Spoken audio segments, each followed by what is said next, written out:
করে নাই। আপনার একটা কিতাব আছে তাজকিরাতুল আউলিয়া, হযরত ফরিদউদ্দিন আত্তার রাহমাতুল্লাহ আলাইহি লিখিত কিতাব। ওইটার মধ্যে আমি অনেকগুলো আল্লাহর ওলির জীবনী পড়ছি, যার মধ্যে প্রখ্যাত বড় বড় কয়েকজন আল্লাহর ওলি ওনারা বিবাহ করে নাই। এর মধ্যে হযরত হাসান বসরি রাহমাতুল্লাহ আলাইহি উনি বিয়ে করে নাই। হযরত রাবিয়া বসরি রাহমাতুল্লাহ আলাইহি মহিলা বিয়ে করে নাই। রাবিয়া বসরিকে প্রশ্ন করা হয়েছে আপনি বিয়ে করেন না কেন?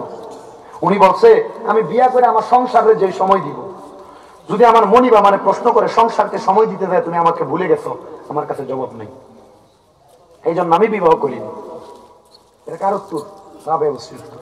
হযরত আহমদ হারব রাহমাতুল্লাহ আলাইহি বলে আমিও এই জন্যই বিয়ে করিনি। তো হযরত আহমদ হারবের একটা কাজ ছিল, উনি আগুন জ্বালায়া আগুনের মধ্যে ছোট ছোট লাকড়ির টুকরা দিতেন। কি করতেন? তো মানুষ মনে করতো আহমদ আগুনের পূজা করে, মূলত তিনি আগুনের পূজা করেন না, উনি আল্লাহকে অনেক ভয় করে। আল্লাহকে কি করে? ভয় করে। তো হযরত আহমদ হারব রাহমাতুল্লাহ আলাইহি যখন এই কাজগুলা দেখতেছেন, ওই লোকটার নাম হলো বাহরাম। নাম কি? বাহরাম। যখন এই আগুনের ভিতরে শুধু লাকড়ি দেয়, আগুন পুরাইতেছে, আহমদ হারব তারে জিজ্ঞাসা করছে বাহরাম তুমি যে আগুনটার ভিতরে এত পুরাইতেছ কেন? সে বলতেছে আল্লাহ হাসরের ময়দানে হিসাব করার পরে আমি যদি জান্নাতে যাই জান্নাতে দিবে, আর যদি আমি জাহান্নামে যাই আল্লাহ আমারে তো আগুনে ফেলাবে, এজন্য আমি আগুনের সাথে বন্ধুত্ব করতেছি। বাহরাম এই কথা বলার সাথে সাথে আহমদ বলতেছে নাউজুবিল্লাহ। কি বলছে? কোনো কিছু পাওয়ার আশায় আগুনের কাছে যাবেন? আপনার অন্তরে বিশ্বাস আগুনের কাছে গেলে আমার ভাত হইতো না, আগুনের উপরে ভাত ব্যাগ বসাইলে এই ভাত আল্লাহ বানাইয়া দিব, বিশ্বাস হইল সেটা। ও আর শুনলে আপনি হেদায়েত হইতেন না, ও আর শুনতে আসলে আল্লাহ আমাকে হেদায়েত করবেন, এটা আপনার ইচ্ছা। কিন্তু এটার মাঝখানে একটা ওসিলা আছে, ওসিলা হইল মরহুম রহিম উদ্দিন মুন্সি রহমতুল্লাহ। আল্লাহ হয়তো উনি আপনার খাস বান্দা বিদায় আজকে এত বছর পর্যন্ত ওনার নামে মাহফিলটা হচ্ছে, আল্লাহ ওনার ওসিলা আপনি আমরা মাফ করে দেন, সাথে সাথে কবুল।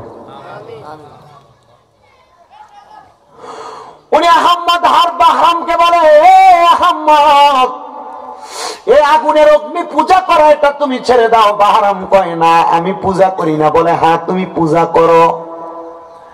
বাহরাম তুমি যে পূজা করো তোমার পূজাটা আমার কাছে ভালো লাগে নাই। বাহরাম চলো না, যে আল্লাহ আগুনকে এত সুন্দর করে প্রজ্বলিত করে, এই আগুনের মধ্যে ছোট্ট একটা নাবালক বাচ্চা যদি একটু পানি দিয়ে দেয় আগুনটা জ্বলে পড়ে একবারে পানি হয়ে যাবে। হে বাহরাম তুমি চলো আমার সঙ্গে তওবা করবা। বলে না আমি আগুনের সাথে বন্ধুত্ব করি। আহমদ বলে হে বাহরাম তাহলে তুমি আজকে কতদিন পর্যন্ত আগুনের সাথে বন্ধুত্ব করো? সে বলতেছে এই একটা না 69 বছর আমি আগুনের সাথে বন্ধুত্ব করি। হযরত আহমদ আল্লাহর গোলাম, আল্লাহর বান্দা, আল্লাহর ইবাদত করতে করতে আল্লাহর খাস বান্দা হয়ে গেছে। আহমদের কাছে ঈমানি পাওয়ার, বাহরামের কাছে মুখের পাওয়ার। একটা ঈমানি একটা জবানি। ঈমানি পাওয়ার দিয়া আহমদ ডাক দিয়া কয় এ বাহরাম চলো আমরা দুইজনের হাত ধরে আমরা আগুনের ভিতরে দিয়ে ফেলাই। বলে কেন? বলে যদি তুমি 69 বছর আগুনের সঙ্গে বন্ধুত্ব করছো আমি দেখবো কার হাতটা আগুনে পুড়ে আর কার হাতটা পুড়ে না। এবার বাহরাম বলতেছে হে আহমদ ঠিক আছে আগুনে দেওয়ার আগে আমি তোমার 4টা প্রশ্ন করব। কয়টা প্রশ্ন রে বাবা? 4টা প্রশ্ন করব, তুমি আমার 4টা প্রশ্নের জবাব দাও। বলে 4টা প্রশ্ন কি তুমি আমারে বলো। 1 নম্বর প্রশ্ন হইল আমি আগুনের পূজা তো ছেড়ে দিব। 1 নম্বর প্রশ্ন আল্লাহ মাখলুক কেন সৃষ্টি করলেন? 2 নম্বর প্রশ্ন আবার কেন তাদেরকে রিজিক দিলেন? 3 নম্বর প্রশ্ন রিজিক যেহেতু দিছে আল্লাহ কেন তার মত দিবে? আর 4 নম্বর প্রশ্ন আবার মত যেহেতু দিবে আল্লাহ কেন ওয়াফিহা নুখরিজুকুম নুইদুকুম ওয়া মিনহা নুখরিজুকুম তারাতান উখরা আল্লাহ কেন উঠাইবো? এই 4টা প্রশ্নের জবাব দাও, আমি ইসলাম গ্রহণ করি। আগুনে হাত দেন। প্রশ্ন কয়টা? 4টা।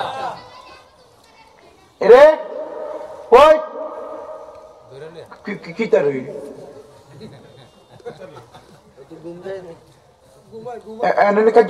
হাতের ভিতরে সবুজ লাইট একটা আছে কুদুর ঘরে ঘরে টিভি